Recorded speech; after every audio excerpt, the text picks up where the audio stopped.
Boa noite, gente. Bom demais estar aqui. É muito legal estar aqui em Atlanta. Eu gosto demais de estar aqui com a Nova de Atlanta, com o povo daqui. Eu, quando chego aqui, vejo o rosto do pessoal que eu já conheço, e vejo eles aqui cantando, servindo lá no hall. Eu fico assim super emocionado, sabe, de ver a fidelidade desse pessoal, de amar a igreja, de servir na igreja, de não abrir mão de estar junto aqui com o Reinaldo e a Fernanda, servindo, mesmo com todas as dificuldades que possam haver. Mas eu quero agradecer demais a perseverança de cada uma dessas pessoas, mas em especial o Reinaldo e a Fernanda, porque eles têm sido muito perseverantes esse tempo todo. Eles não têm se deixado levar por às vezes circunstâncias adversas, né? Situações adversas, e eles têm sido uma bênção. É um privilégio para a gente da Nova, para nós como pastores da Nova, ter o Reinaldo e a Fernanda no nosso hall de pastores, né? Não são muitos, mas os poucos que são bons, né? Os poucos que estão lá com a gente são bons. Não tem ninguém bobo lá, não. E é muito bom estar com você aqui nessa noite, a gente começando essa jornada dessa conferência sobre transbordar do Espírito. E eu falei com o Reinaldo que essa noite o culto está sendo gravado, né? Em vídeo e áudio, ou só áudio, até transmitindo também ao vivo. A gente quer lançar algumas bases aqui. Talvez até eu costumo ser conhecido como um camarada que prega muito, não que prega muito, mas que prega muito. O pessoal fala assim, pastor Fragalha é 1h20, 1h40 de pregação, mas hoje é sexta, né? Amanhã é sábado, então está mais tranquilo, até meia-noite a gente acaba isso aqui, porque a gente tem que lançar algumas bases aqui.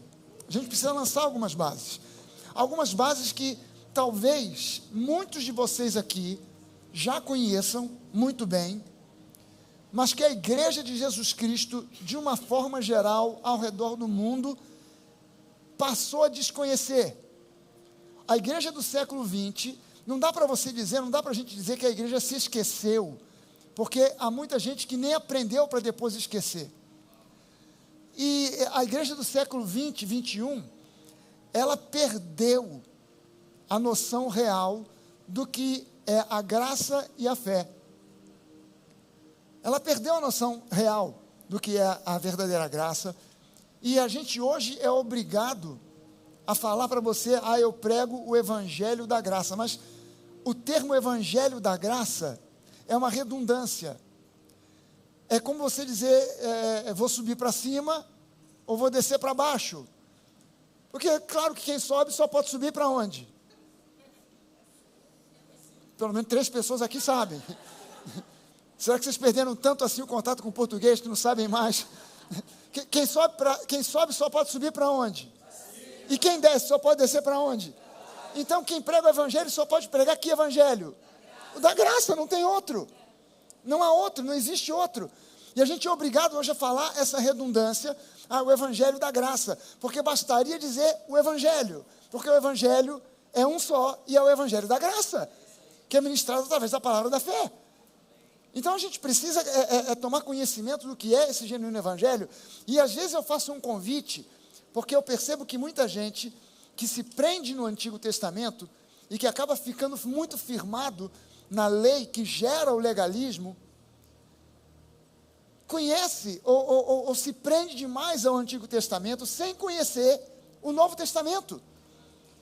E eu digo, cara, você conhecer o Antigo Testamento sem conhecer o Novo Testamento em profundidade, conhecer muito mais do que o Antigo Testamento, conhecer bem o Novo Testamento, é como se você quisesse hoje, aqui nos Estados Unidos, viver ou se defender diante de uma acusação num tribunal, usando a Constituição da época da independência dos Estados Unidos.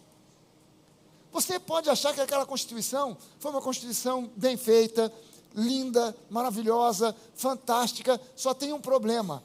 Essa Constituição já passou, agora você tem uma outra, as leis são regidas com base em outras coisas, e você precisa ter uma defesa com base naquilo que é atual, não naquilo que já passou. E a gente fica muitas vezes preso, sem entender que o Antigo Testamento tem sombras e tipos, que apontam para a realidade da nova aliança, que está veiculada no Novo Testamento, está escondida, sombreada no Antigo Testamento. Nós precisamos aprender a viver com base na nova aliança. É preciso que a igreja entenda que a cruz de Cristo é um ponto de ruptura.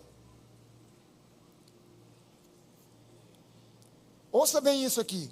A cruz de Cristo é um momento de ruptura. Não é que venha a velha aliança, caminhando,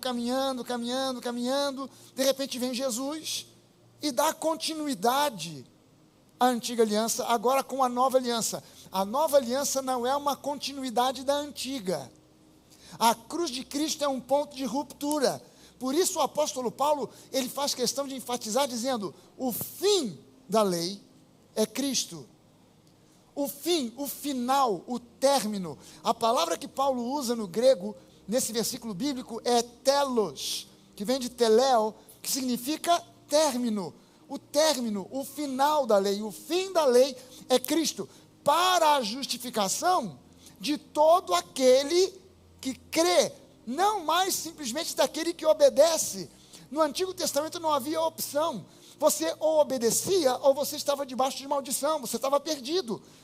O judaísmo não é uma religião de fé, é uma religião de obediência.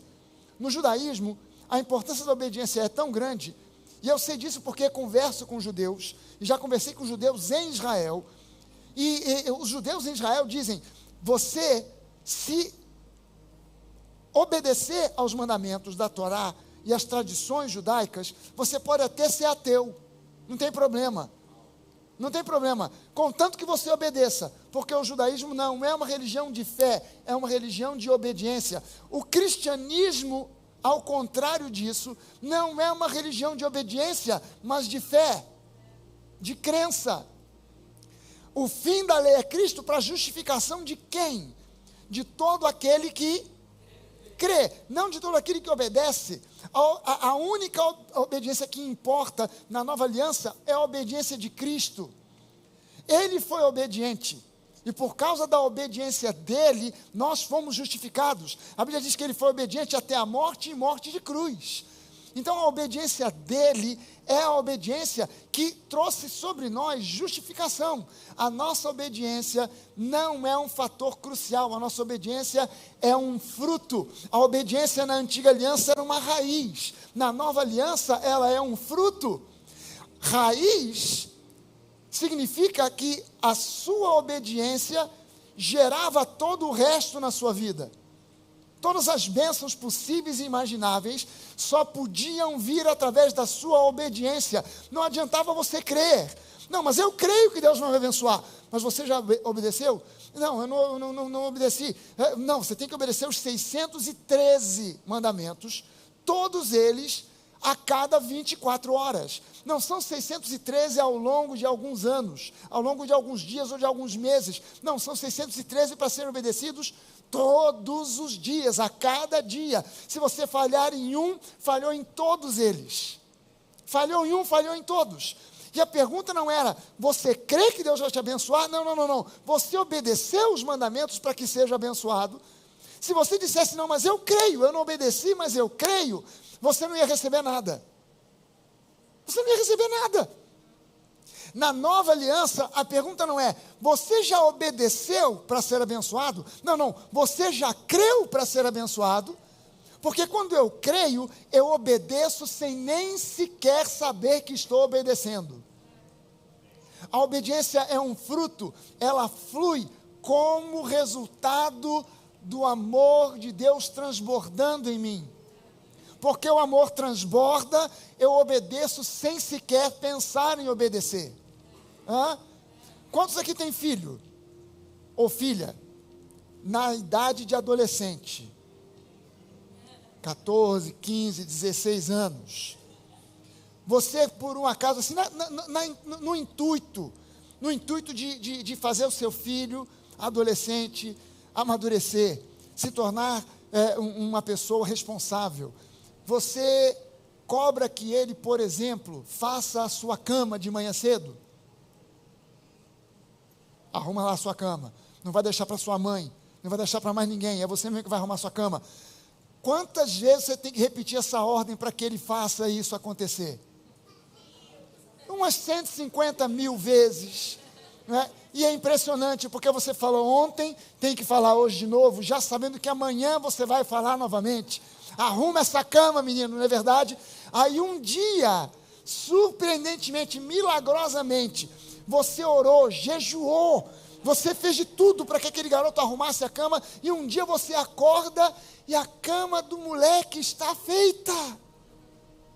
Porque ele, por algum motivo, foi inspirado por alguma coisa sobrenatural, e ele foi lá e arrumou a cama. Ele não fez aquilo por uma obediência, houve alguma coisa que o moveu agora, um crescimento, um amadurecimento, que fez com que ele agora se movesse, dizendo assim: eu não quero mais que a minha mãe se aborreça por causa dessa cama, eu não quero mais que o meu pai se aborreça por causa dessa cama, eu amo meu pai, eu amo minha mãe, e eu quero agradar o meu pai, eu quero agradar minha mãe, deixa eu arrumar essa cama. A arrumação ficou uma droga, mas você levanta as mãos para os céus e diz: glória a Deus, ele está aprendendo, aleluia, está amadurecendo, não é verdade? E Deus espera de nós amadurecimento, e essa conferência, ela basicamente é uma conferência sobre crescimento e amadurecimento, porque não há transbordar de amor sem primeiro amadurecimento, não há transbordar do Espírito sem amadurecimento. E quando você tenta, eu quero que você entenda uma coisa importante aqui. O livro de Hebreus, ele é um livro que revela tudo aquilo que está oculto na Antiga Aliança. Não dá para você estudar o Antigo Testamento sem estudar Hebreus. Para estudar o Antigo Testamento, primeiro você tem que passar pela Epístola de Hebreus. E no livro de Hebreus, no capítulo 8, o escritor de Hebreus, que eu creio foi o apóstolo Paulo, os estudiosos não sabem quem escreveu a Epístola de Hebreus. Há uma corrente que acredita que foi o apóstolo Paulo, outros acham que foi algum outro escritor desconhecido. Mas a doutrina da Epístola de Hebreus, sem dúvida alguma, é paulina. Embora não exista uma introdução, como costumeiramente Paulo fazia, Paulo e Barnabé, Paulo e Silas, aos amados da igreja, não sei de onde, a doutrina de Hebreus é eminentemente paulina. Se não foi Paulo, foi um discípulo muito próximo de Paulo. E no capítulo 8, a Epístola de Hebreus diz para nós que nós estamos debaixo de uma nova e melhor aliança. E por que o escritor aos Hebreus explica essa coisa para os hebreus? Porque no tempo em que a Epístola aos Hebreus foi escrita, o templo de Jerusalém ainda estava de pé. O templo de Jerusalém foi destruído no ano 70 pelo general Tito, um general romano, que cercou Jerusalém, invadiu Jerusalém, destruiu a cidade e deixou uma ordem com os seus soldados: não destruam o templo. Vocês podem destruir todo o resto, mas o templo vocês não façam isso. Só que um daqueles soldados passou pelo templo, pegou uma tocha e jogou lá para dentro. Algumas coisas começaram a queimar, e o templo, ele tinha as suas paredes revestidas de ouro e prata. E aquele metal, o ouro e a prata são muito sensíveis. Não há liga. Esse anel aqui é um anel de prata. Talvez você que é casado tenha aí uma aliança de ouro. Isso que você tem aí não é ouro puro. Isso é uma liga. Isso aqui não é prata pura, é uma liga. O ouro e a prata, quando puros, eles são metais muito macios. E derrete fácil. Então aquilo tudo começou a derreter. E o templo, quando o general Tito viu aquela destruição, ele obrigou agora que os seus soldados pegassem cada uma das pedras que eram gigantes, para passar novamente pelo fogo, para derreter, para recolher o ouro que foi derretido ali e ficou entre as pedras.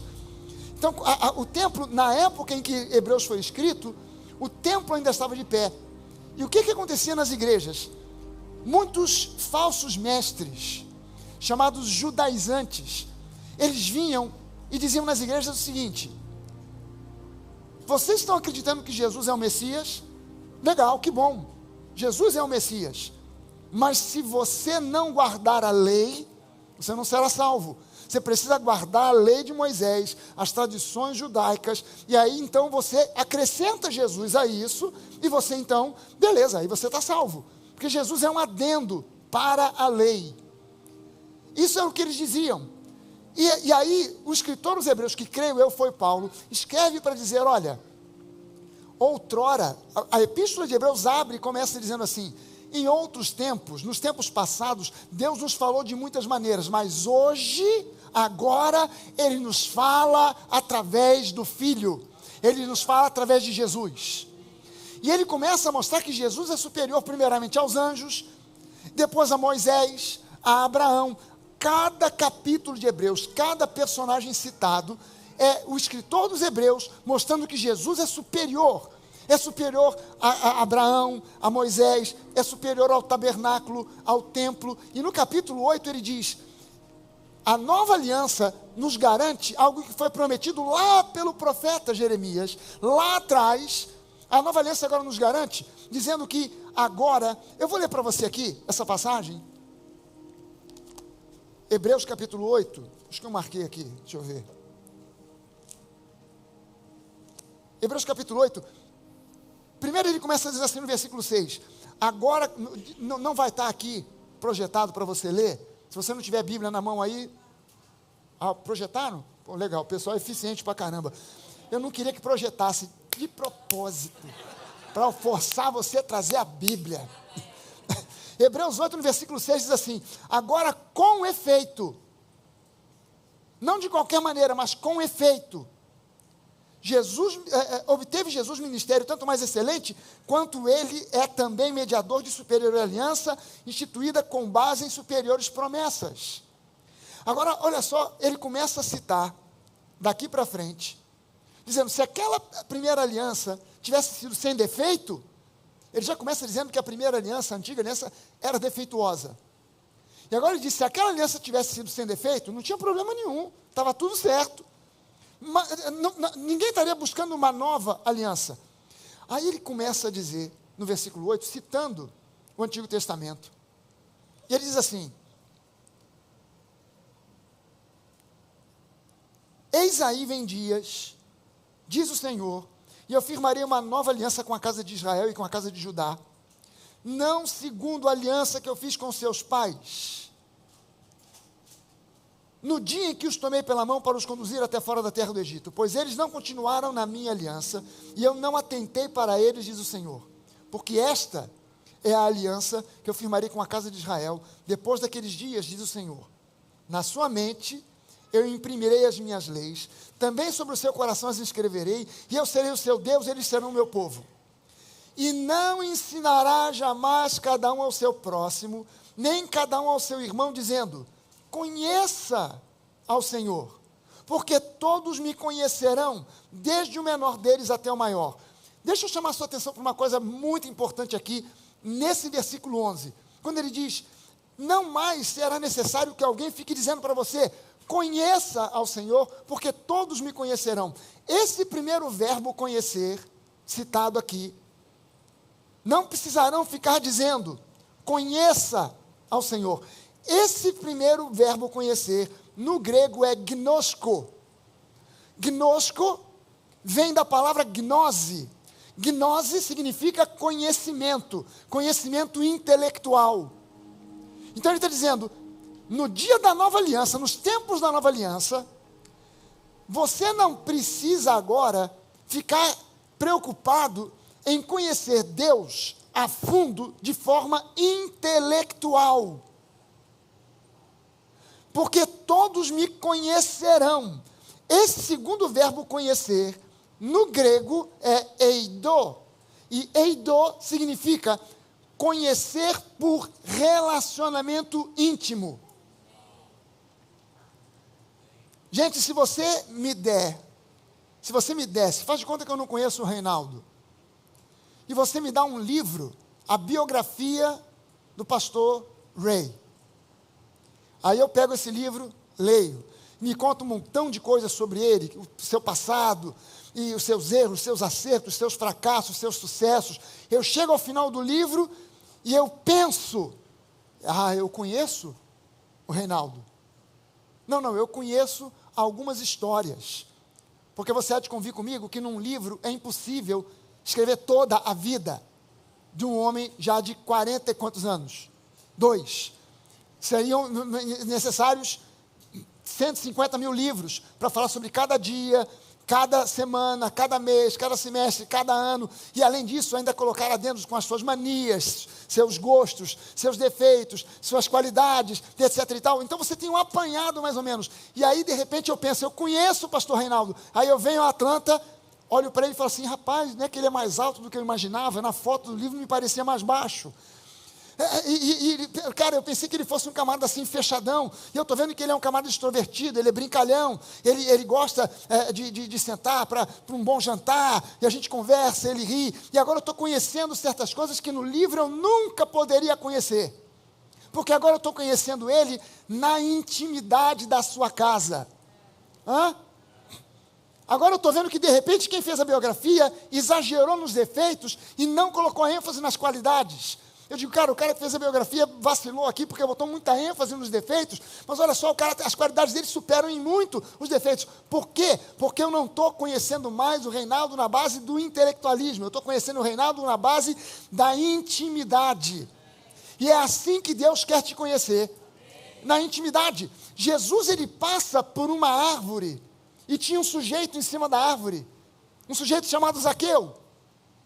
Se você já leu no português, mas também no inglês, diz que Zaqueu, por ser de baixa estatura, subiu em cima de um sicômoro. Alguém aqui sabe o que é essa árvore? Um sicômoro. Sabe o que é? Um sicômoro é uma figueira.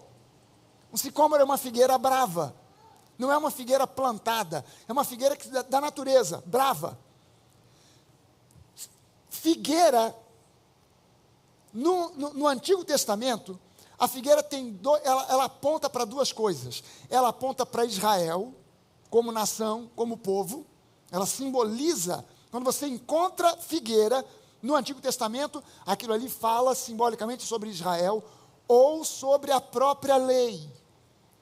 E quando Jesus passa pelo sicômoro, por essa figueira brava, ele olha para Zaqueu e diz, Zaqueu, desce daí, porque me convém estar contigo aonde? Na tua casa. O que Jesus estava dizendo para Zaqueu? Qual é o simbolismo daquilo que Jesus estava dizendo para Zaqueu? Zaqueu, desce da figueira, desce da lei, porque montado na lei você não vai me conhecer. Montado na lei você não vai me entender. Estribado na lei você não vai conseguir entender nada sobre mim, que sou a graça em pessoa. E eu quero ter contigo na tua casa, porque na tua casa você tem liberdade para ser quem você é. E aí Paulo escreve sobre isso dizendo, de todos nós com o rosto desvendado, contemplando o Senhor face a face, como por espelho, não com uma venda. A venda da religiosidade vai impedir você de conhecer Deus de maneira a ser um conhecimento íntimo, eidô. Você pode estudar no seminário e conhecer Deus de forma gnosco, intelectual, e sair do seminário sem conhecer Jesus por intimidade. E isso é um desastre. Você sabe qual é o desastre que isso causa? É o desastre de Jó. Deixa eu te contar a história de Jó. Jó era um camarada gente boa, gente finíssima. Jó era um camarada legal, era um camarada que ele, de alguma forma, você sabe que o livro de Jó é o livro mais antigo da Bíblia, não sabe? Não sabia, agora está sabendo. Pode dizer que sim, porque você acabou de ser informado. Você sabia que o livro de Jó é o mais antigo da Bíblia, não sabia? Sim, claro, já está sabendo. Jó não tinha um conhecimento muito intelectual a respeito de quem Deus é. Ele não tinha a Torá, ele não tinha 1 Coríntios, Romanos, ele não tinha nada. Então ele tinha um conhecimento intuitivo de que existia um Deus e ele prestava sacrifícios a esse Deus. E ele sacrificava por ele e pelos filhos. A Bíblia não diz isso, mas provavelmente, pelo que a Bíblia diz, que ele tinha medo que os filhos viessem a sofrer alguma coisa, então esses filhos deviam ser da pá virada, não sei como é que se traduz isso para o inglês, mas esses filhos deviam ser problemáticos. Então ele sacrificava por ele e pelos filhos, e aí a Bíblia diz que um dia o diabo foi e fez uma festa, um estrago na vida de Jó. E é interessante que a Bíblia diz que Jó ficou recoberto de chagas. O corpo de Jó ficou recoberto de chagas. Não é isso? Não é isso que a Bíblia diz? Peraí, quem já leu o livro de Jó aqui alguma vez? Ou pelo menos já ouviu falar alguma coisa sobre o pobre coitado do Jó? A Bíblia diz que ele ficou com o corpo recoberto de chagas. Primeira coisa, o diabo não ataca quem ele quer. Ele ataca a quem ele pode. Vou repetir para você.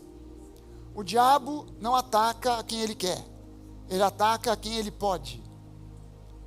O diabo, seu adversário, anda em derredor, buscando a quem possa devorar, rugindo como um leão, porque ele não é leão, é um rato com um megafone na boca,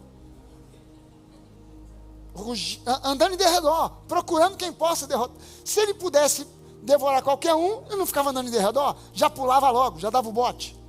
Mas ele anda em derredor, procurando quem possa. O diabo não derrota a quem ele quer, mas a quem ele pode. Por que ele conseguiu entrar na vida de Jó? Porque Jó tinha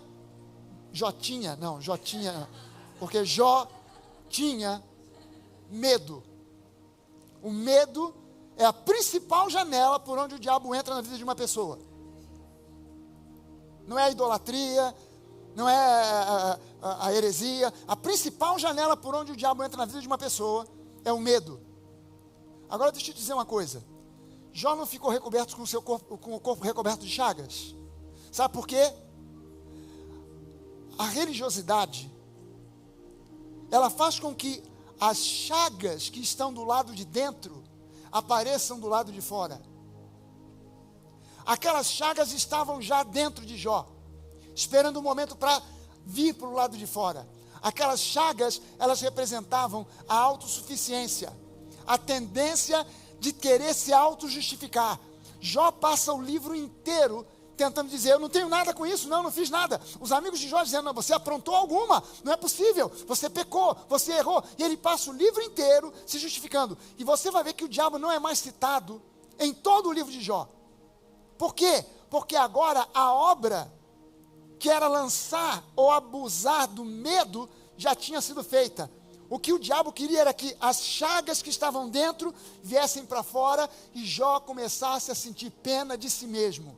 Eu não fiz nada, eu sou um cara gente boa, eu sou um camarada que não é possível que Deus esteja fazendo isso comigo, porque ele pensava que era Deus. A religiosidade só faz isso. Ela faz com que você apareça a cada momento uma chaga nova. Não, eu estou passando por esse drama, por esse problema, mas não é possível porque eu sou gente boa. Mas então o que eu vou fazer? Eu vou resolver o problema. Eu já sei como eu vou resolver o problema. Eu estou passando por essa dor, mas eu já sei o que eu vou fazer. Eu vou jejuar. O que eu vou fazer? Eu vou passar fome e Deus vai olhar para mim e eu vou dizer para ele, Deus, ou você me cura, ou você me restaura, ou você me abençoa, ou eu vou ter contigo aí no céu, porque eu vou morrer, porque eu estou te dando uma chave de braço através do jejum. Eu estou fazendo a minha obra para tentar conquistar a tua obra a meu favor. É uma chaga que brota. Começa não, eu vou participar, o meu problema vai ser resolvido na corrente, na campanha. Eu vou lá e eu vou passar pela porta da alegria. A porta da felicidade. O pastor chamou para a corrente da porta da felicidade. Aí você vem e tem a corrente mesmo da felicidade, tem a porta da alegria. Pega os dois caras, vem cá, Reinaldo. Vem cá, Gabriel. Você tem que passar pela porta, pelo portal. Né? Fica de frente aqui. Fica de frente aqui pro Gabriel. Não, Gabriel, fica ali. Um assim com o outro aqui assim, ó. Vem cá, isso aí. Gente, esse é o culto da porta da felicidade. Quando você passar debaixo dessa porta, aleluia, a sua vida vai mudar da água para o vinho, e você vai ver, aí você vem, crendo que vai passar por aquela porta e ali tem alguma coisa. Ai, meu Deus, a porta, ai, oh, aleluia. Eu vou passar, pastor, aleluia. Passei.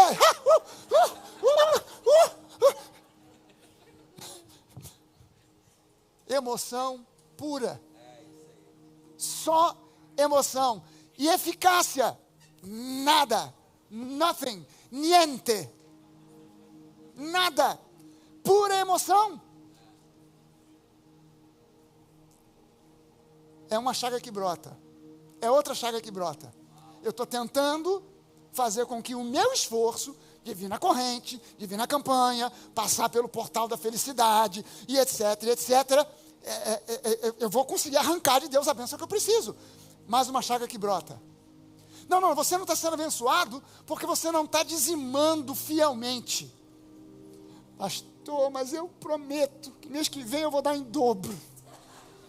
Aí você começa a se esforçar, faz o seu melhor e o seu pior, e o que você pode e o que não pode, porque você tem que dar o dízimo, você tem que dar uma oferta, porque o dízimo e uma oferta, debaixo da religiosidade, vira moeda de troca. Deus, eu te dou o dízimo, você me dá a bênção. Eu dou uma oferta e você me dá um pouco mais de bênção. É mais uma chaga que brota. E enquanto você não tiver um momento de sair do gnosco para entrar no eido, do relacionamento de intimidade, você vai continuar fazendo esforço, vai continuar fazendo troca, e as chagas vão ficar brotando em você. Até que você chega num ponto em que você diz, eu não aguento mais. Eu não aguento mais. É a função da lei na vida da igreja. É você chegar à conclusão, eu não consigo. Eu preciso de um Salvador. Eu preciso de graça. Eu preciso de um socorro, e socorro urgente. Eu preciso de um socorro que não dependa de mim, porque de mim mesmo nada vai sair de bom. Do meu esforço não resultou nada do que eu pensava, do que eu esperava, do que eu sonhava, do que eu imaginava. Do meu esforço só saiu chaga. Mas agora eu vou trocar as minhas chagas pelas chagas de Cristo. Agora eu vou trocar o meu esforço pelo esforço dele. Agora eu vou deixar para trás a velha vida e vou viver a vida dele em mim. E agora eu vou fazer uma confissão de fé todo santo dia. Já não sou eu quem vive, mas é Cristo que vive em mim. Já não sou eu quem vive, é Cristo que vive em mim. Tem muito crente que vive numa briga danada. Jesus querendo viver nele e ele... Sou eu que estou vivendo aqui, sou eu.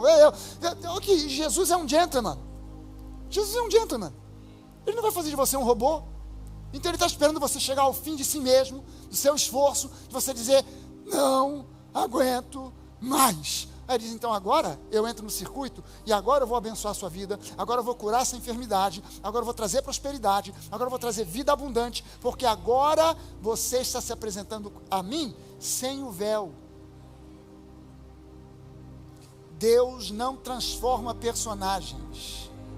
Deus transforma gente de carne e osso, que se apresenta a Deus com sinceridade, honestidade, integridade. Deus, esse sou eu, com os meus defeitos, com as minhas falhas. Esse sou eu. E eu sei que você me ama. Apesar dos pesares, apesar de tudo, apesar das minhas falhas e defeitos, eu sei que você me ama, e eu sei que você pode, pelo seu amor, pelo seu poder, pela sua graça superabundante, fazer transbordar em mim teu amor, a tua graça, o teu espírito, a tua generosidade, o teu caráter. caráter de Cristo. Porque agora eu estou entendendo, já não sou eu quem vive, é Cristo que vive em mim. Será que você pode levantar a sua voz e dizer isso? Já não sou eu quem vive, é Cristo que vive em mim. Meu irmão, quando você entender essa frase, já não sou eu quem vive, é Cristo que vive em mim, você será dirigido pelo Espírito Santo de Deus. Nunca mais você vai se deixar guiar por profeta algum. Você vai ser guiado pelo Espírito Santo. Profeta do Antigo Testamento, da Antiga Aliança, determinava: assim te diz o Senhor, ou você faz, ou você morre. Ou você faz, ou você estará debaixo de maldição. Ou você faz, ou você estará fora da bênção. Ou você vai por esse caminho, vai por aquilo, e assim diz o Senhor. Se você não se arrepender e não mudar isso e aquilo. Na nova aliança, o ministério profético mudou da água para o vinho. Na nova aliança, todos nós podemos profetizar, já de cara. Na antiga aliança só o profeta profetizava, na nova aliança todos nós podemos profetizar, e profecia na nova aliança não é previsão do futuro, é animar, encorajar, fortalecer, exortar. Isso é a profecia no Novo Testamento. Então, mas essa é a profecia que Deus dá para todos nós. Mas o ministério do profeta, que é um dom ministerial, é diferente. Na antiga aliança, a voz do profeta determinava. Na nova aliança, a voz do profeta somente confirma. Por quê? Porque primeiro, Deus tem que falar com você, no seu coração. Não na sua mente racional. O profeta falou.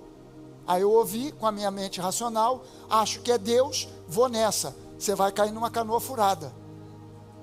Porque na nova aliança, não é o profeta, é a voz profética do Espírito Santo no seu coração. Aleluia. O que isso tem a ver? Tudo isso que eu falei aqui tem nada a ver com o que está aqui. É só a introdução. Agora que eu vou começar a pregar. Deixa eu ler com você aqui um texto. 1 Samuel capítulo 18.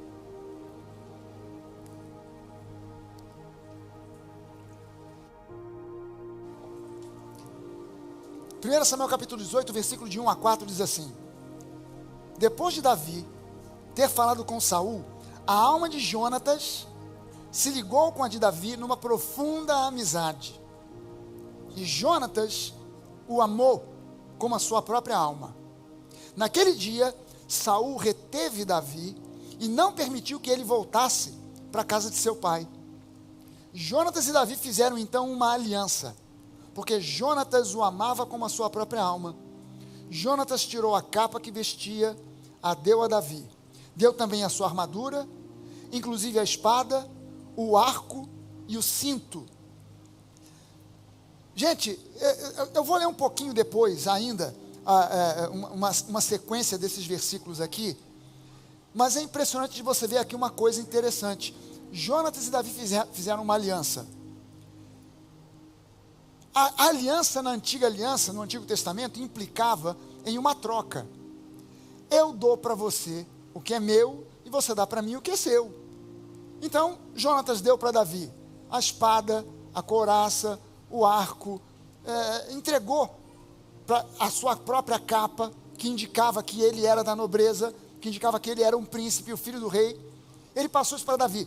Agora a Bíblia não diz que Davi deu nada para Jonatas. Davi não entregou nada, mas deveria entregar. Mas o que Davi, um simples pastor de ovelhas, podia dar para o filho do rei? Para pensar. O filho do rei tinha de tudo para dar para ele: couraça, espada, capa. E o que Davi tinha para dar para ele? Tem uma ovelhinha aqui. O filho do rei, a ovelha eu tenho sobrando aqui, rapaz. Não preciso da tua ovelha, não. Mas eu tenho aqui uma capa de pastor, pelo amor de Deus. Vou trocar a capa de príncipe por uma capa de pastor? Não faz sentido algum. Eu quero que você entenda que essa aliança aqui, firmada entre Jonatas e Davi, ela tem uma resposta, ela tem uma visão, um entendimento, uma revelação na nova aliança. Porque esse Davi aqui Embora Davi muitas vezes seja um tipo que aponta para Jesus, aqui nesse caso, Davi aponta para nós. O príncipe aponta para Jesus, o príncipe da paz.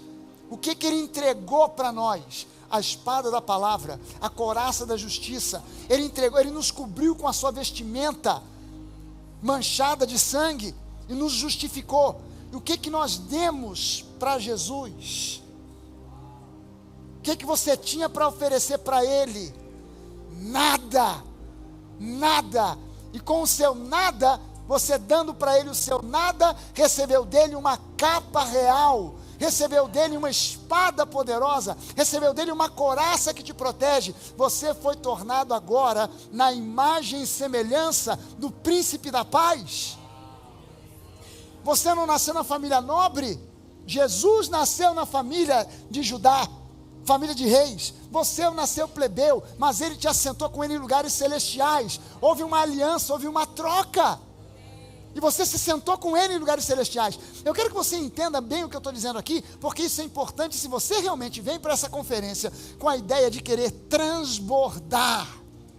Eu quero transbordar. Eu quero transbordar do quê? Do que é que você quer transbordar nesses dias? Me dá uma resposta de pelo menos uma coisa. Do que é que você quer transbordar nesses dias? Já parou para pensar nisso? Eu estou indo para a conferência. Eu quero conferência, transbordar. Mas transbordar de quê?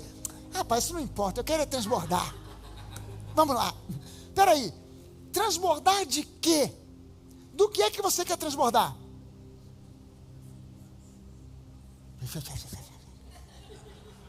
Seja objetivo, cara. Fala alguma coisa. Você quer transbordar de quê? Quer transbordar de amor? Legal. O que mais? Quer transbordar do Espírito Santo? Amém. O que mais? Quero transbordar do caráter de Jesus? Amém. O que mais? Quero transbordar da graça? O que mais? Cara, eu quero transbordar de bênçãos. Eu quero ser uma bênção ambulante. Você sabia que tem um decreto sobre a sua vida para você ser um transbordar de bênçãos constantes? Há um decreto. A Bíblia diz que você é descendente de Abraão, herdeiro de Abraão, das bênçãos de Abraão. Se você não sabe, eu estou dizendo, diz. A Bíblia diz isso lá no Novo Testamento, que você é herdeiro das bênçãos de Abraão. Olha só a primeira bênção que Deus deu para Abraão. Abraão, sê tu uma bênção. Pum! Não é uma ordem. As pessoas pensam que Deus deu para Abraão uma ordem. Abraão, seja você uma bênção. Se vira, dá seu jeito, mas seja uma bênção. Mas Senhor, sem mais. Ser uma bênção. Mas sem mais. Estou te dando uma ordem. Não foi uma ordem. Não foi uma ordem. Foi um milagre. Era como se ele estivesse dizendo para um cego: enxerga. Ceguinho, enxerga. Aleijado, levanta. Abraão, seja uma bênção. Pum! Deu a ele uma qualidade espiritual para que ele transbordasse de bênção. E aí depois Deus diz para ele: em você serão benditas todas as famílias da terra. Vai transbordar assim lá na China, hein? Caramba, que transbordar é esse? Não é transbordar simplesmente para o lado e abençoar os meus filhos, netos e bisnetos, mas é abençoar meus filhos, netos e bisnetos, os meus vizinhos, parentes, amigos, desconhecidos, gente de todo o meu bairro, de toda a cidade, de todo o país, de outros países, em todos os lugares onde eu chegar, eu estou transbordando das bênçãos. Por quê? Porque eu sou herdeiro dessa bênção que foi dada a Abraão. Você já parou para pensar nisso? Você está pedindo para Deus o que Ele já te deu. Senhor, me abençoa. Você é uma bênção. Você já é um abençoado. A obra já foi feita, já está consumado. Porque houve uma troca. Jesus deu para você as vestes reais e recebeu da sua parte os seus pecados. Gente, nós tínhamos nada para oferecer a Deus e recebemos de Jesus paz, alegria, justificação. Olha comigo agora 2 Samuel capítulo 9, versículo 1. Um dia, tempo passou, a história rolou, e um dia Davi perguntou: será que resta ainda alguém da família de Saul para que eu use de bondade para com ele, por causa de Jonatas? Bom, nessa altura do campeonato, Davi já era rei, Jonatas já havia morrido, Saul já havia morrido, os dois morreram em batalha contra os filisteus. Davi agora era rei. E aí de repente ele faz uma pergunta: peraí, será que ainda existe alguém da família de Jonatas para que eu possa abençoar? Para que eu possa usar de bondade? Essa palavra bondade aqui, no hebraico, é hesed. Hesed significa aliança, boa vontade, fidelidade, favor, graça. Há alguém aqui sabe se existe ainda algum parente de Jonatas, o meu amigo com quem eu fiz uma aliança? Eu tenho um compromisso de abençoar os descendentes de Jonatas, porque nós fizemos uma aliança. Tem alguém aqui que sabe se existe ainda algum parente de Jonatas vivo para que eu possa abençoar? E, de repente, no versículo 2 diz assim: havia um servo da casa de Saul, cujo nome era Ziba. Grava esses nomes aqui que eu vou começar a citar agora. Ziba. Não é para você botar no seu filho nem neto, não. Chamaram então Ziba, pedindo que viesse falar com Davi. E o rei perguntou: você é Ziba? E ele respondeu: sou eu mesmo, seu servo. Versículo 3 diz assim: então Davi perguntou: existe mais alguém da família de Saul para que eu use de bondade, da bondade de Deus? Você percebeu aqui? Ele não está dizendo para que eu use da minha bondade, como rei que sou, todo poderoso. Não, para que eu use da bondade de Deus para com ele. Tem ainda alguém da família de Jonas, da família de Saul? E aí Ziba respondeu: ainda existe um filho de Jonatas, aleijado de ambos os pés. Então o rei perguntou: e onde ele está? E Ziba respondeu: ele está na casa de Maquir, filho de Amiel, em Lodebar. Esse camarada que Davi estava procurando, começou a procurar, era um rapaz chamado Mefibosete. Mefibosete, filho de Davi. E a história de Mefibosete, filho de Jonatas. Mefibosete tem uma história interessante. Quando Jonatas e Saul morreram numa batalha contra os filisteus, o pessoal no palácio de Saul pensou: nós estamos fritos, porque Davi, que foi perseguido por Saul durante quase toda a sua vida, agora vai vir com a faca nos dentes, com sangue nos olhos, e vai passar o rodo em todo quanto é parente de Saul aqui. Vamos meter o pé. E uma babá pegou esse menino que tinha 5 anos, Mefibosete, no desespero e na pressa. Ela começa a correr, tropeça, cai, e as 2 pernas de Mefibosete sofreram fraturas que deixaram esse rapaz aleijado. Naquele tempo não tinha ortopedista para fazer cirurgia, para fazer gesso, para consertar. Provavelmente foi uma fratura muito grave, que consolidou de modo errado, e o garoto ficou aleijado dos pés. E aí agora, essa babá leva esse garoto com os pés e as pernas fraturadas para ser curado num lugar distante chamado Lodebar. E ela encontra uma família que se dispõe a cuidar desse garoto. Essa família, os nomes foram citados aqui, Maquir, Amiel. Esse pessoal começou a tomar conta e a criar desde os 5 anos de idade até ele se tornar um homem feito. Agora, presta sua atenção nessa história, porque Mefibosete, o nome Mefibosete, Mefiboshet, no hebraico, significa exterminador do futuro. Não é exterminador do futuro, não. Exterminador de ídolos. Exterminador de ídolos. Destruidor da vergonha. Destruidor da humilhação. Isso é um nome Mefibosete. O nome Mefibosete significa destruidor de ídolos, de vergonha e de humilhação. Mas preste atenção, quem era Mefibosete? Um cara aleijado que vivia debaixo de humilhação e de vergonha.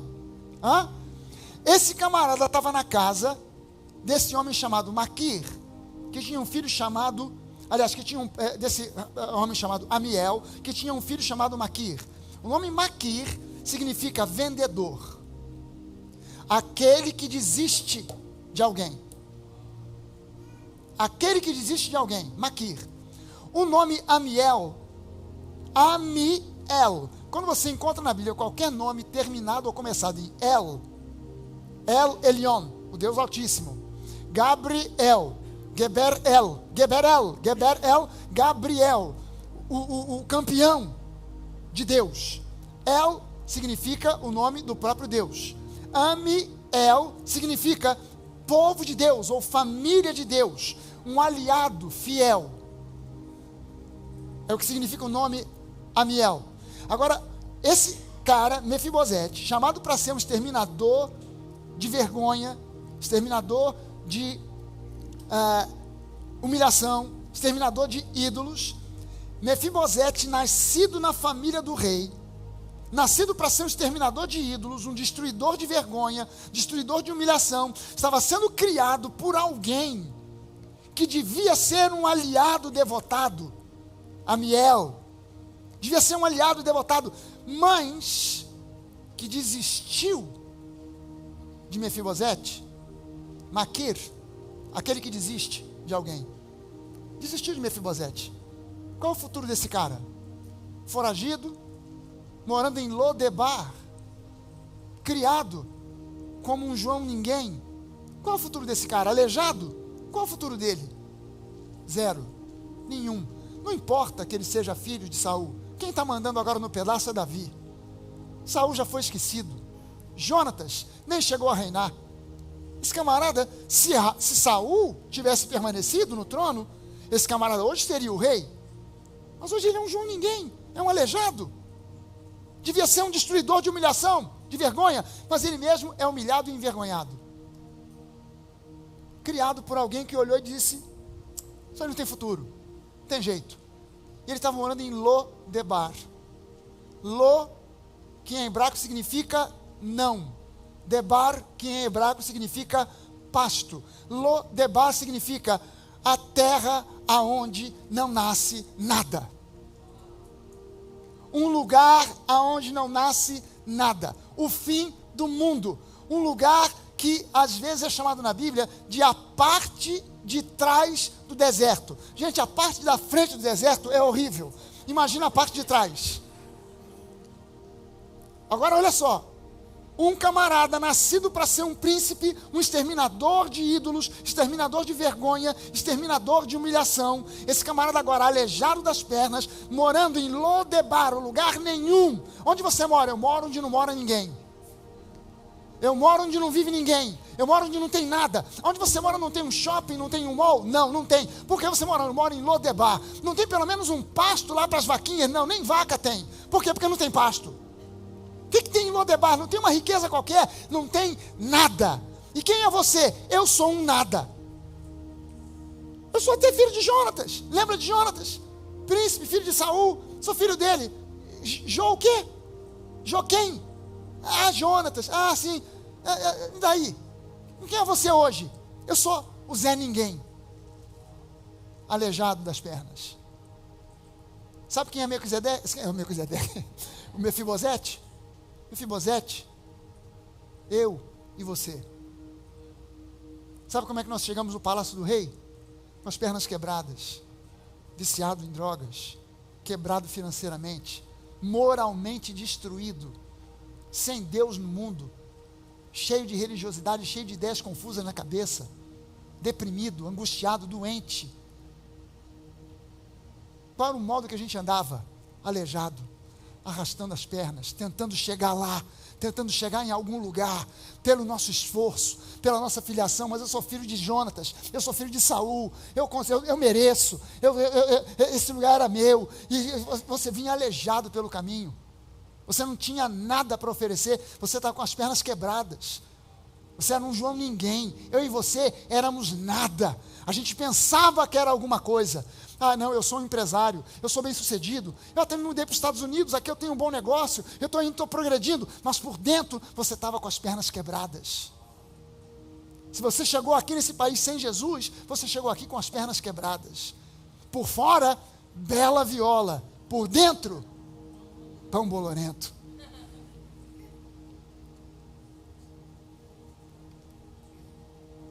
Sabe que muitos crentes estão vivendo em Lodebar. Esse é o grande problema da igreja. Por não conhecerem a sua identidade em Cristo, continuam vivendo em Lodebar. Quando ouvem a palavra da graça, eles se assustam e não creem, porque eles entendem que o lugar deles é em Lodebar.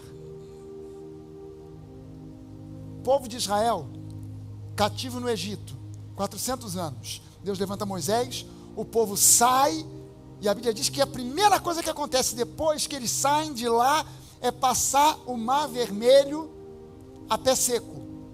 Aí no Novo Testamento a Bíblia diz que quando eles passaram pelo mar, eles foram batizados em Moisés. Foram batizados no mar e em Moisés. O que isso significa? Moisés foi levantado como um libertador que deveria levar o povo da escravidão do Egito para a liberdade de Canaã. Egito, terra de escravidão. Canaã, terra que mana leite e mel. Esse povo sai daqui e o batismo, quando eles passam pelo mar, o batismo significa o sepultamento de uma velha vida para sair das águas para viver em novidade de vida. Qual é o problema das pessoas que vão ao batismo? Elas entram como velha criatura, são jogadas na água, a velha criatura é sepultada, elas saem da água como nova criatura, mas a mente ainda é da velha criatura. O povo de Israel passou pelo mar, era o batismo para sair para uma nova vida. O passado ficou para trás, os egípcios morreram, Faraó foi sepultado nas águas do mar, acabou, agora viveu uma nova vida. E aí de repente no meio daquela caminhada, que saudade do Egito. Qual seria o escravo que teria saudade da senzala? Fala para mim. Que saudade do Egito. Peraí, isso se chama mentalidade de escravo. Eu não consigo ser livre. Eu não consigo ficar nessa igreja, porque aqui eu sou muito livre demais. Esse pastor não manda em mim. Não é possível. Essa pastora fica aí orando por mim e não vem me dar uma ordem. Não manipula a minha vida, não me obriga a chegar mais cedo, a sair mais tarde, a servir cafezinho, a carregar a Bíblia do pastor, a mala do pastor, não me chama para fazer faxina na casa dela, o pastor não me obriga a lavar o carro dele, então eu não consigo ficar aqui. Por quê? Por que você não está conseguindo ficar nessa igreja? Porque aqui eu sou livre, e eu nasci para ser escravo, porque na minha mente, na religiosidade, eu estou na igreja, que bênção. Rapaz, lá eu consegui chegar perto do pastor para servir o pastor. Aleluia! Sou eu que carrego aquele copinho d'água dele. Ninguém encosta nesse copo, tira a mão daqui, pô. Quem carrega esse copo sou eu, copo santo, rapaz. Tira a mão daí. O pastor me designou para carregar o copinho d'água dele. Quem carrega esse copinho sou eu, aleluia!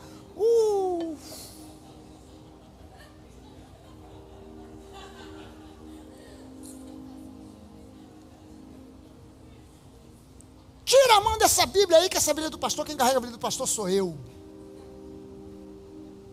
E não sobe atrás de mim não, que isso aqui é lugar santo. Aleluia. A Bíblia do pastor, quem carrega sou eu. Que bênção, eu sou um abençoado. Você não é abençoado, você é escravo. Mas eu fui lá. O pastor botou a mão na minha cabeça, eu caí. Escravo cai por qualquer coisa. Sabe por quê? Porque o escravo é fraco. O escravo é fraco. Quando você vai à Epístola de Gálatas, aliás, aqui em Hebreus, também fala. Paulo diz o seguinte: que nós somos, que Abraão teve duas mulheres na vida dele, Sara e Agar. Sara era a livre, Agar era a escrava. As duas geraram cada um filho. O filho da livre era Isaac, filho da promessa, filho do milagre. O filho da escrava era fruto de um jeitinho que Abraão e Sara bolaram para fazer a promessa de Deus acontecer. Vamos dar um jeito aqui. Porque, Sara, eu estou com 100 anos, você com 98, da onde vai sair criança aqui nesse negócio? Não tem como, não vai acontecer nada. Ah, tem uma boa ideia. No inglês, o trocadilho é até legal. It's a good idea or God's idea. Aí eles tiveram uma good idea, não era a God idea, a God's idea. Aí, com a boa ideia deles, produziram um filho. Aí a Bíblia diz que um dia Sara subiu nos high hills, subiu nos tamancos, falou: pega essa escrava, manda ela embora com o filho, porque de modo nenhum o filho da escrava vai herdar junto com o filho da promessa. E a Bíblia diz lá no livro do Novo Testamento que foi Deus quem colocou isso na boca de Sara. Foi a voz de Deus através de Sara para Abraão. Abraão manda Agar embora. Agar vai e ele dá para ela um bocado de água, dá um odre com água. Ela vai no deserto e de repente ela vê que o garoto está ficando fraco. Está quase morrendo. Ela começa a chorar porque a água do odre acabou. Ela começa a chorar e Deus faz um milagre e abre um poço. E aí ela vai lá e ela salva o garoto. Gente, não faria muito mais lógica um moleque de 16 anos salvar a mãe? Hã? Faria muito mais lógica, não faria? Mas por que ele não fez? Porque o filho da escrava era fraco. Mas em compensação, quando tinha mais ou menos a mesma idade, com 14, 15 anos, Deus fala, quando Isaac tinha 14, 15 anos, Deus fala para Abraão: Abraão, pega o teu filho, o teu único filho, o filho a quem você ama, leva ao Monte Moriá, e lá você vai sacrificar esse filho para mim. Abraão pega, vai com Isaac, levando lenha, fogo, faca, tudo para o sacrifício, 2 servos carregando as mulas carregando a madeira. Quando ele chega nos pés do Monte Moriá, e o Monte Moriá é o mesmo monte onde Jesus foi crucificado, ele chega aos pés do monte, ele vira para os 2 servos que vieram com ele e fala: fiquem aqui, aguardem, porque eu e o garoto subiremos, sacrificaremos e depois voltaremos. Peraí, ele devia dizer: nós subiremos, sacrificarei e eu voltarei, porque Isaac vai ficar por lá. Mas pela fé, ele declarou: nós voltaremos. Aí ele pega a lenha, bota nas costas de Isaac. Isaac sobe o Monte Moriá todo, carregando a lenha nas costas, porque o filho da promessa era forte.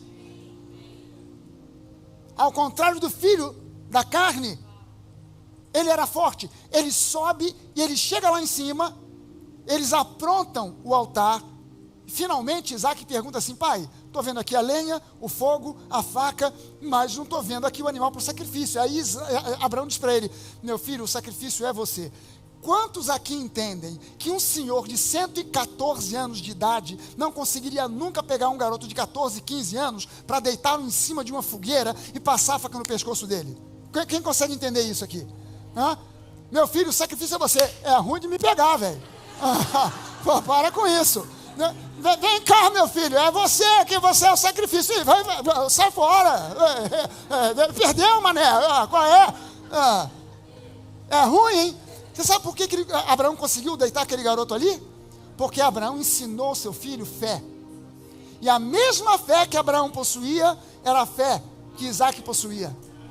E aí o apóstolo Paulo diz para nós agora que Abraão, ele tinha uma fé tamanha que ele cria que Deus era poderoso o suficiente para, se fosse o caso, trazer Isaac de volta de entre os mortos, embora ele mesmo nunca tivesse visto ninguém ressuscitar dos mortos. E Isaac cria na mesma coisa, e figuradamente Isaac ressuscitou de entre os mortos, mas um cordeiro morreu no lugar, porque quando Abraão olhou para trás, ele viu a obra de Cristo.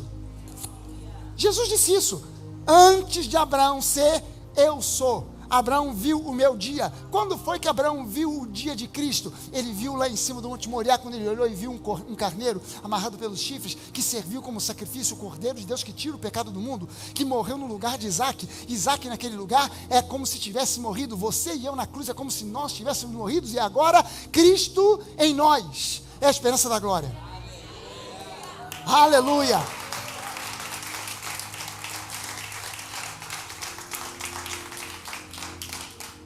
Mefibosete é levado para o palácio de Davi. Ele chega no palácio de Davi morrendo de medo, porque ele pensa: Davi vai me eliminar, me descobriu, me achou. Eu me escondi esses anos todos de Davi, e em nenhum momento Davi pensou em matá-lo. A religiosidade faz isso. Eu tenho que andar na linha com Deus, porque a qualquer hora Ele pode estender as mãos para mim e pesar a mão dele sobre mim, estender o dedo e fazer de mim fumaça, porque Deus é assim. Ele é pai, mas Deus é amor, mas de vez em quando Ele fica irado, e aí quando Ele fica irado, sai de perto, porque aí Ele vai pesar a mão. Gente, se há uma coisa que eu quero que Deus faça todo santo dia, é que Ele pese a mão dele sobre mim. Porque o problema não é quando Deus pesa a mão, o problema é quando Deus tira a mão. Quando Deus tira a mão, já era. Essa história, porque Deus vai pesar a mão sobre você, você tem que dizer assim: amém, manda vir, pode vir. Isso é conversa de falso profeta. Deus vai te pesar a mão, falso profeta. Pode falar mesmo com vontade. Idiota, imbecil, ignorante, sabe nada, inocente. Como é? Ai... Você sabe, eu tenho o meu neto mais novo, o Benício, ele tem um gêniozinho danado. De vez em quando ele se irrita, e quando ele se irrita, ele já aprendeu a xingar os irmãos, né? Aí ele chama de idiota. Aí a Marcela, a mãe dele: não pode falar isso, não pode chamar de idiota. Aí o irmão do meio, mais velho que ele, ensinou para ele assim: ô Benício, não fale idiota, fala só ide.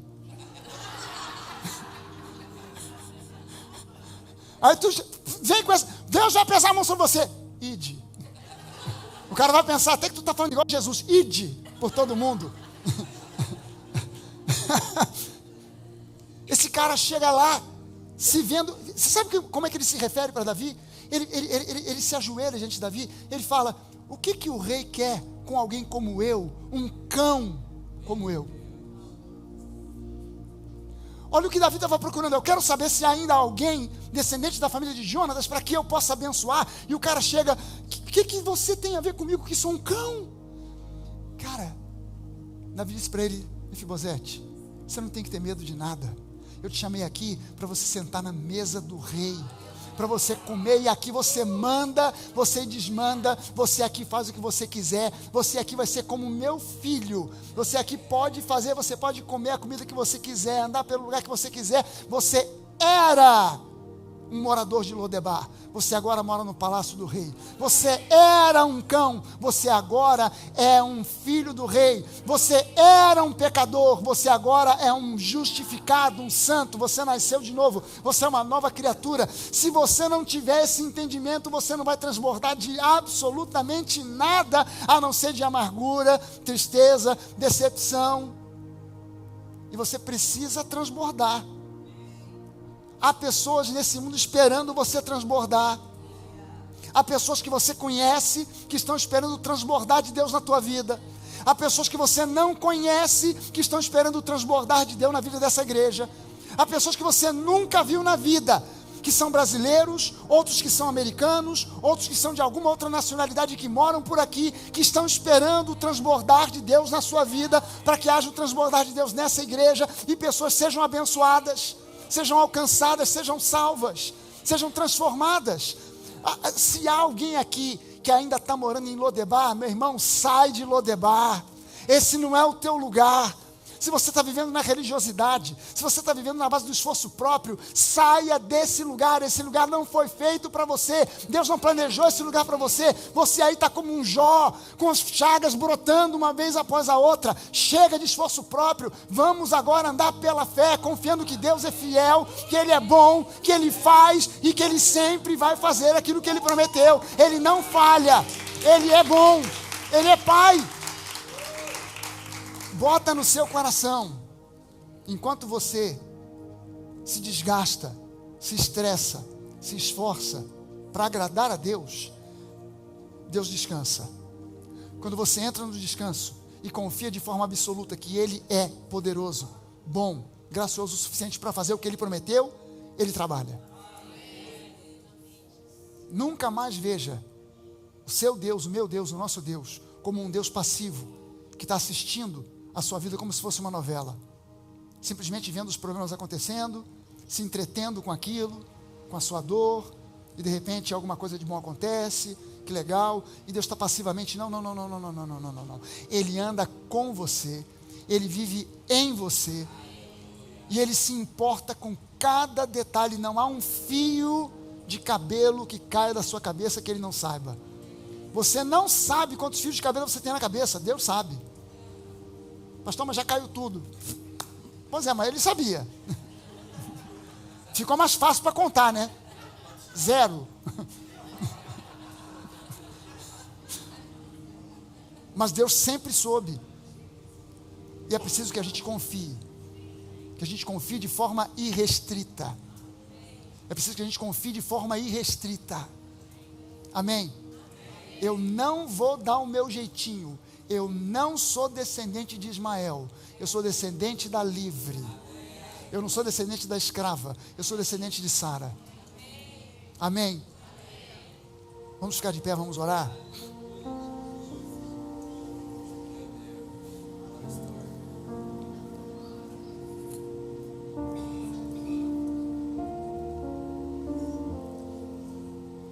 Sabe que há uma semana, 2 semanas atrás, eu tive uma conversa com uma pessoa do time de louvor lá da igreja. Porque eu ouvi uma música, 1 ou 2 vezes, nem cantou com a igreja toda, cantou com a igreja toda uma vez, mas eu escutei em alguma reunião menor, e a música tinha um refrão, a letra da música era toda maravilhosa. Eu não vim aqui por causa das bênçãos, eu não vim aqui atrás de coisas, eu vim aqui para encontrar contigo, Jesus, eu vim aqui para te encontrar. Aí no refrão dizia, não vai mais servir, não vai mais servir. Aí eu ouvi aquilo e falei assim, essa letra está errada, essa letra está errada, religiosamente é linda, não, Jesus, você não vai mais servir, senta aí que é a gente que vai servir agora. Peraí, quem é que já leu na Bíblia a história da última ceia? Quem já leu? Pelo menos uma vez na vida. Ou já ouviu falar da história da última ceia? Entra Jesus, com aqueles 12 caras, falhos. Imagina, gente. Imagina os 12. Lembra que Jesus entra com esses 12 homens para uma última ceia. Ele está entrando ali junto com um camarada que dali a algumas horas iria traí-lo e vendê-lo por 30 moedas. Ele estava entrando com um Pedro que dali a algumas horas iria negar que o conhecia. Ele estava entrando junto com um Tomé que duvidava até da própria sombra. Ele estava entrando com um João e seu irmão Tiago, que eram 2 estouradinhos. Senhor, esse pessoal de Samaria não te recebeu, quer que a gente mande descer fogo do céu para consumir todo mundo? Era com essa gente que Jesus estava entrando para a última ceia. Aí Jesus bota os 12 sentados, tira a túnica de cima, tira o talit, que era o que designava a ele como um judeu ortodoxo, fica só com a túnica de baixo, que era a roupa usada pelos escravos, pelos servos, bota na cintura uma faixa, que é símbolo de servitude, se ajoelha para lavar os pés dos caras. Se eu fosse Jesus, eu fazia o contrário, eu sentava e dizia, cada um dos 12 agora vai passar aqui, é um dedo do pé para cada um, e vai ter alguém aí que vai lavar 2 dedos diferentes. Mas Jesus, ele bota os caras sentados, e Pedro ficou tão assim assustado com aquilo, que ele falou, Jesus, de modo nenhum você não vai lavar meu pé? E Jesus fala, Pedro, se eu não lavar os teus pés, tu não tem parte comigo. Aí Pedro, que era sempre um exagerado, Jesus, então dá um banho completo logo. Jesus vai e lava os pés desses caras. Por quê? Porque ele veio para servir e não para ser servido. E ele nos serve por toda a eternidade agora. Você acha que você vai chegar no céu, vai ver Jesus sentado numa mesa cheia de coisas, e você vai começar a servir como um garçom? Não, vai ter uma mesa imensa, você vai sentar e Jesus vai servir para você. Uau! E ele vem até hoje para nos servir. Você sabe que o Espírito Santo está aqui para te servir, para te curar, para te restaurar, para te abençoar, para trazer à existência os sonhos que são só ainda sonhos. Ele vem para te servir. Ele vem e coloca você diante de uma mesa que tem um banquete na presença dos adversários. Não importa os adversários. A palavra adversário vem da palavra adversidade. Uma mesa na presença dos adversários é uma presença das adversidades, as dificuldades, as tribulações, os problemas. Eu me sentar para comer, posição de descanso. Quem já comeu em pé e com pressa? É horrível. Estou atrasado, me dá aí um hambúrguer.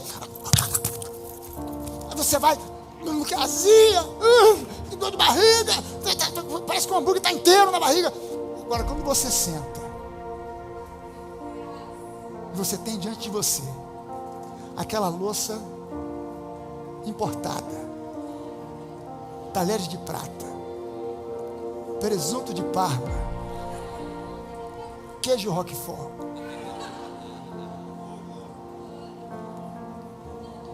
vinho Chardonnay, francês, se você preferir tinto, tem um Malbec argentino. Aleluia. Trazem para você aquele bacalhau com batatas e falam assim: hoje a gente vai almoçar ou a gente vai jantar sem pressa. Vamos saborear o presunto de Parma, vamos saborear o Chardonnay.